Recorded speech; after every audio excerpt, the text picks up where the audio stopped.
Hello বন্ধুরা, তোমরা সবাই কেমন আছো? রং তামাশা পেজের পক্ষ থেকে তোমাদের সবাইকে স্বাগতম। আজকে আমি যে প্রসেসটা নিয়ে কথা বলবো, যে ব্যাক পকেট জয়েন মার্ক থেকে শুরু করে কাটিং, নাম্বার মেলানো, ম্যাচিং, ফুল ভিডিওটা আজকের এই ভিডিওতে তোমরা সবাই দেখতে পারবে।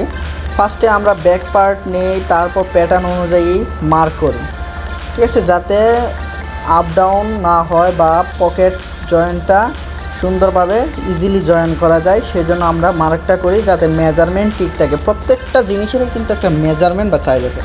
তারপর এটা মার্ক করার পরে আমরা ওইটা অন্য জায়গায় সাপ্লাই করি।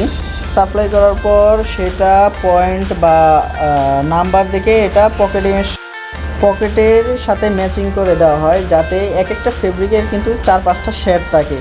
সেই শেড যাতে শেডিং না হয়, শেডিংও কিন্তু একটা ডিফেক্ট, সেই ডিফেক্ট যাতে না হয় সেজন্য আমরা নাম্বার কাটিং করে নাম্বার বডির সাথে মেলানোর পর এটা কাটিং করে অ্যাটাচ করে দিই। তারপর আমরা পকেট জয়েনে যাই। পকেট জয়েন্টার সিস্টেমটা হচ্ছে, পকেটটা ম্যাচিং করে দেওয়ার পর pocket join single needle plain stitch. এটা পকেট জয়েনের নিচে এটা আবার নিচে একটা পট্টি আছে, এই যে ব্যাগ স্টিচ, যে 1-8 বা 1-4 সিস্টেমের জায়গায় একটা পট্টি আছে, সেই জায়গায় ইনসাইডে সেই পট্টিটা দিতে হয়।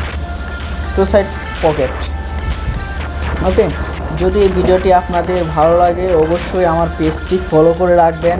আর কোন মেশিনের বা কোন প্রসেসের ভিডিও চান অবশ্যই কমেন্টসে বলবেন, আমি আপনাদেরকে দিতে চেষ্টা করব, অবশ্যই দেব। ধন্যবাদ সবাইকে।